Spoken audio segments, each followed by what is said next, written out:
Will the Jets win on prime time? The New York Jets are facing the New England Patriots in Week 11 of the NFL season on Thursday Night Football, and they got a tough matchup against the red-hot New England Patriots, who are 8-2.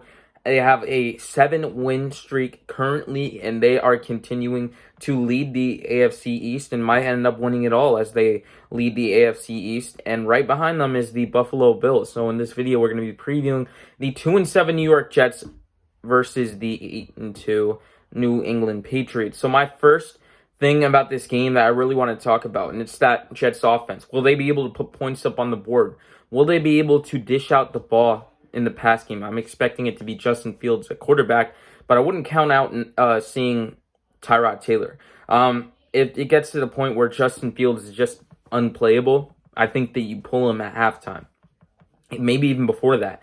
But I'm really hoping that they can show some positivity in offense. Garrett Wilson is out, so I'm looking for a big night from A.D. Mitchell or John Mechie, and I think that if they want to win this game, they got to get those guys involved and have a good pass offense for a whole game, not just in the fourth quarter. I don't know where the Justin Fields from the Cincinnati game went to, but if they can get that version of Justin Fields, I think that they can win this game, and I think that Garrett Wilson being out forces him to distribute the ball across the field and look for a guy like Mason Taylor. I expect a big game from him tomorrow. Game like versus the Miami Dolphins, where I think he had 6 receptions, or I think it was 60-something yards. But I'm looking for him to have a big game offensively, and that's if Justin Fields can get him the ball, because our offense has not been good, and that's putting it nicely.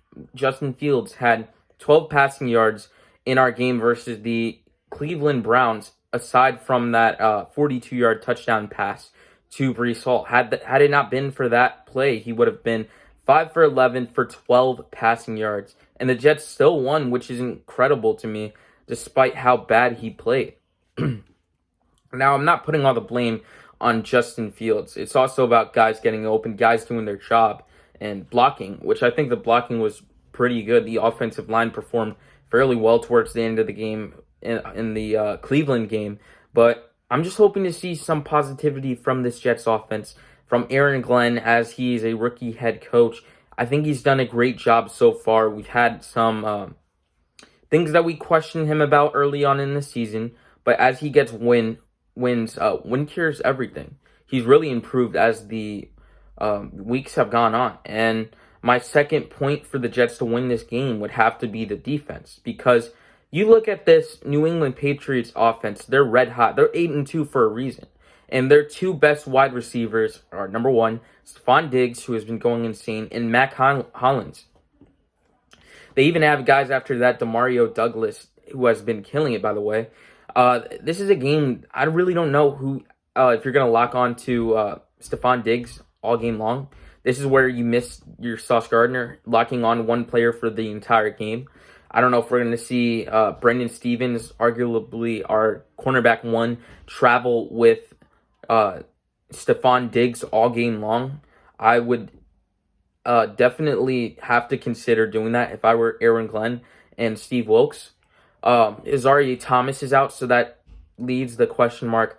Will they move safety Malachi Moore to the nickel and then have Jarvis Brownlee Jr. play outside cornerback? I'm looking for this defense to step up. This is not an easy challenge. This Patriots team has beaten the Buffalo Bills. They beat the Buccaneers on Sunday, a tough physical game. Coming off of a short week like that, I think that this is the one that the Jets can steal, one that they have to take advantage of. And from the Patriots side of things, I think they're going to try to take away Breece Hall. He's been one of our only positive signs and positive things offensively. And if they take him away, I believe they will win this football game. If they stack the box and Justin Fields is not able to throw the football, I think you got to take him out immediately and put in Tyrod Taylor to try and salvage this game. I need Justin Fields to get the ball out, to find the open guy, to read the defense, and to take what he sees and just trust his eyes. Because back early in the offseason, the storyline with him was him reading defenses is not a matter of him not being able to do it. He's able to read the field. It's about trusting his eyes and trusting what he sees. And that split second can be the difference between interception and touchdown. And so for him, it's about taking what he sees and to not hesitate. So I'm really hoping that they put him into a situation where he can succeed. The two games that he did the best in was versus Cincinnati, when they used his strengths to their advantage, and then versus the Pittsburgh Steelers, where you saw him roll out in the pocket. Roll out of the pocket and play action, where he was able to run the ball efficiently, where he was able to do what he felt most comfortable with. I'm hoping that we'll see something like that tomorrow versus the Patriots.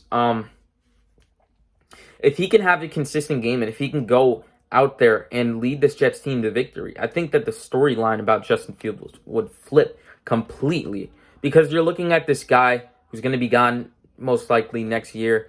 The Jets have him on the books for a 2-year, $40 million contract with $30 million guaranteed. If he can go out and win this game, if he could play well for the last 7 games of the season, I think the storyline would flip and change. So I'm really hoping that he can have a big game tomorrow. And then it leads me to my final point. It's get Breece Hall the ball. I don't care how.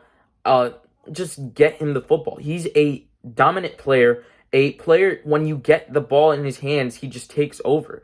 We saw when it happened versus the Cincinnati Bengals in the fourth quarter, when the Jets gave him volume. He ultimately won the game for them. He had 2 rushing touchdowns and 1 passing touchdown, ultimately throwing the game-winning touchdown. And then versus the Cleveland Browns on a Sunday, he was able to go for 125 all-purpose yards, and we saw in that screenplay, he's a fast player. He's someone that I want here long-term personally. I don't think he only plays good against bad defenses. That's something that some people have been saying. I think it's just a matter of the Jets feeding him the ball and putting him into situations to succeed. If they continue to do that, and if they continue to show that he is one of their best options, because he is on offense. Garrett Wilson is out, so I don't see why not he should have at least, 16 touches. He is a phenomenal player, and I hope that he stays here long term, and I hope that this Jets team can get the win. So if I had to do a score prediction for this game, I'm going to roll the dice. This is going to sound absolutely insane to some people, but I'm going to say that the Jets win 27-24.